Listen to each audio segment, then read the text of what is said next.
সেই সময় ব্যানার ধরার লোক আমাদের খুঁজে পাইতে কষ্ট হয়েছে। এখন বাংলায় একটা কথা আছে, সুসময় বাহবা বন্ধু কত হয়, দুঃসময় হায় হায় কেউ কারো নয়। যখন দুঃসময় ছিল আমি সংসদে শেখ হাসিনার মুখামুখি দাঁড়িয়ে শেখ হাসিনার বিরুদ্ধে আওয়াজ তুলে ৩৫০ জন এমপির সামনে কথা বলেছি। যখন দুঃসময় ছিল তখন আন্তর্জাতিক মহলে বিএনপির নেতা কর্মীদের দুঃসময়ের কথা আমি তুলে ধরেছি।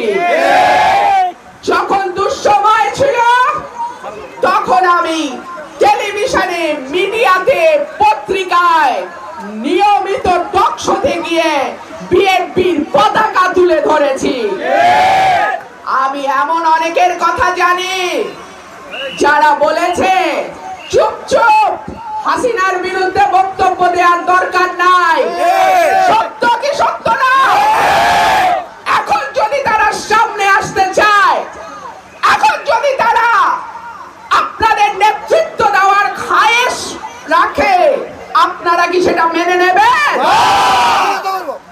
আমি বিনীতভাবে বলি, দুঃসময়ের পরে সুসময় আসে, সুসময়ের পরে কিন্তু আবারও খারাপ সময় আসে।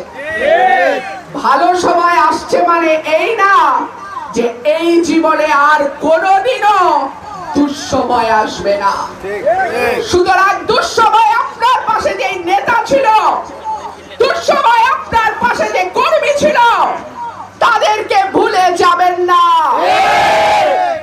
নেতা ভুল করে, কর্মী কোনোদিন ভুল করে না। নেতারা আপোষ করে, কর্মীরা আপোষ করে না। নেতারা দলে দলে ভাব রক্ষা করে, কর্মীরা কোনোদিনও ভাব রক্ষা করে চলে না।